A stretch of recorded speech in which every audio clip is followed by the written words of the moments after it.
You guys, the new Snow White is finally out, and all anyone can talk about is the CG dwarves. Oh!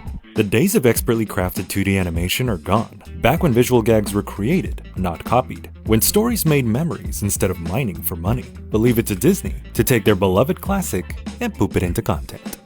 First off, let's discuss how we got here. Disney decided at one point to take their classic cartoons and turn them into live-action remakes. It started further back than you probably realize, with 1994's The Jungle Book, then 101 Dalmatians. Fast forward to 2014 and we got Maleficent, then Cinderella, then Jungle Book, Beauty and the Beast, The Lion King. Audiences kept watching and these remakes kept coming.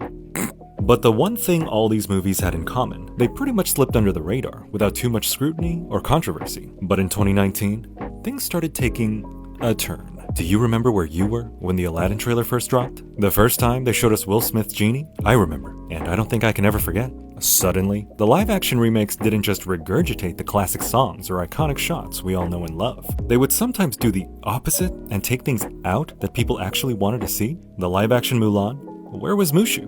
Where was I'll Make a Man Out of You? The one song I sing in the shower every night while I'm shaving my legs? Where was it? And they would put things in that no one wanted, like Mulan suddenly becoming Neo or some shit. But the baffling decisions continue, even now in 2025, as they miscast Gal Gadot in the iconic role of the evil queen. And look, while she's not exactly scooping up Oscars, Kalel, no! She is universally beloved and known as a goddess warrior type. So to make her someone's evil stepmother is a decision that leaves all of us scratching our heads. And Disney has done that again by turning the 7 iconic dwarves into 7 CG monstrosities. See, with all these remakes and reimaginings and sequels and prequels, Disney seems to be under the impression that if you just make it, the money will pour in. If you just put a lightsaber in it, people will eat it up. If you just drop in a cameo, people will lose their minds. And while they are right sometimes, other times, it's not that easy. You can't just take the 7 universally beloved dwarves, throw them into a blender and spit out something that works. They deserve more than that. Now, I'm not gonna sit here and pretend the old Snow White changed my life, but I remember all 7 of them at least had their own distinct personalities. With this new one, I'm not even sure who's who. Okay, this frowny one is grumpy. I get that. The glasses give Doc away. Alright, this one is definitely dopey. This one's resting his head in his hands. Maybe he's sleepy. But which one is happy? They all look happy. Which one is bashful? Is it this guy? If so, make his face way redder. And who the hell is this guy? What about Sneezy? Motherfucker should be sneezing constantly so I can tell the difference. Because now, none of them are particularly compelling in any way. With past live-action remakes like The Lion King or The Jungle Book or The Little Mermaid, Disney was so proud of all the celebrities voicing the animal characters that you bet your ass every single one of them got their own character poster. Zazu, King Louie, Sebastian. Think about it. You're bringing the 7 iconic dwarves to live action. You should be showing each of them off like the Avengers, with trading cards and Happy Meal toys. But instead, they barely speak in any of the trailers. It's almost like Disney doesn't want to give them too much attention, hoping you won't notice or criticize them. But oh, we noticed, and we're criticizing.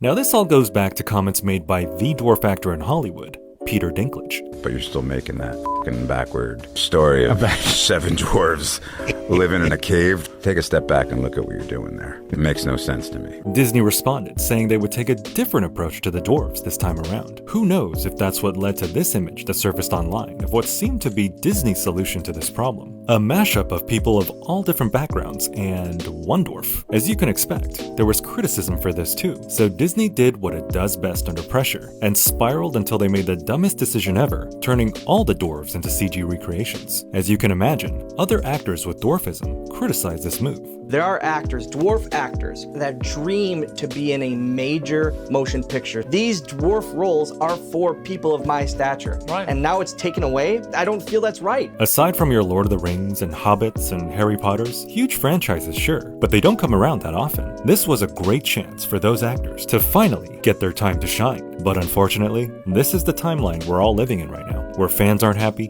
dwarves aren't happy, and I'm not happy. Because I gotta look at these soulless CGI blobs running around. In an effort to please everyone, Disney has pleased absolutely no one. This isn't the first time, and it won't be the last. So while we're already in this mess, I thought we'd figure out exactly why they don't work. There's so much more to it than you might realize. First, let's look at the design of the dwarves themselves. Big noses, big ears, big heads. Taking cartoon characters with exaggerated facial features and transferring them in a literal sense? I'm sad to say this was never gonna work. It becomes uncanny because those proportions just don't exist in the real world. They're not what people are used to seeing. It's the MODOK problem all over again. Design-wise, it's just baffling to the human eye, and flawed from the very beginning. It brings to mind these horrific portraits of popular cartoon characters transformed into real-world versions of themselves, pure nightmare fuel. Disney didn't go this extreme, sure, but it's kinda giving the same vibe. That's how we briefly got this version of Sonic. Remember? I'm glad they fixed it, but this was the reality we were living in for a while. Now, follow me here, but I propose what they should have done is cast actual dwarf actors in these roles and just slightly exaggerate them. Sorta like how they took Mark Rylance and changed his appearance for the BFG. They gave him a pointier chin and way bigger ears, but you could still tell who he was underneath all the changes. This would have been a perfect middle-of-the-road solution, giving dwarf actors a shot at a big-budget movie, still giving the visual effects artists plenty to do. Choreographers, costume designers, everyone would have happily kept working, and at the very least, Disney could have avoided too much attention being brought to this issue. But since they chose the all-CG route, all we can do is analyze what they've done with it.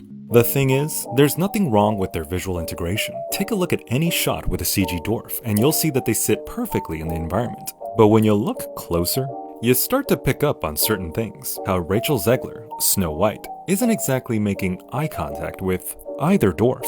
Because eyeline is a super important component of believable visual effects. Where actors look when they interact with a CG character is crucial to making the audience trust the interaction. Let's go behind the scenes of Netflix's Electric State. It looks strange to see people walking around in black suits and wireframe helmets. But how else would you get the actors making perfect eye contact with their robot buddies? Now with this particular shot, yes, she is looking to the right of the screen, but if I map out a literal eye line from her eyes, she sorta looks past them. It's very subtle, but it's there. Makes sense since she was pretty much alone on set during the filming of this scene. Sure, she practiced off camera with a choreographer and dancers, but when it came time to actually shoot this sequence, having her filmed first, with the dwarves added in later, leads to disconnects like this. It's not a huge deal, but little things like this definitely build up. This makes me think of all the other ways they could have done it. They could have gone the Roger Rabbit route, where they simply draw over the live-action footage with the cartoons themselves. Sort of what the recent Chip and Dale remake did, a hybrid mashup of different mediums. But then people would complain that it's not really a live-action remake anymore. They could have done what Snow White and the Huntsman did back in 2012, where they took average-size actors and used perspective tricks to make them appear small, like having them walk on a lower level, or sitting at different heights, or giving them a little people walk. But then people would complain that's still taking jobs away from dwarf actors, and or possibly mocking them. They could have just made Snow White also CG and the entire rest of the movie CG. After all,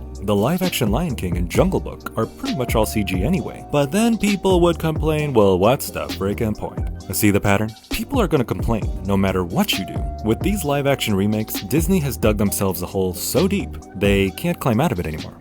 In the end, what Disney should have done is just straight up not even touch this thing. And honestly, with all the controversy the two main leads have stirred up, the backlash upon backlash they've gotten with how they've handled the dwarves, them scaling their premiere way back to avoid further scrutiny, the movie ultimately ending up with a 46%, I'm sure Disney wishes they did exactly that. Not even make it in the first place. Anyway, thank you for listening to me ramble. Hey, subscribe if you enjoyed, and I'll see you in the next video.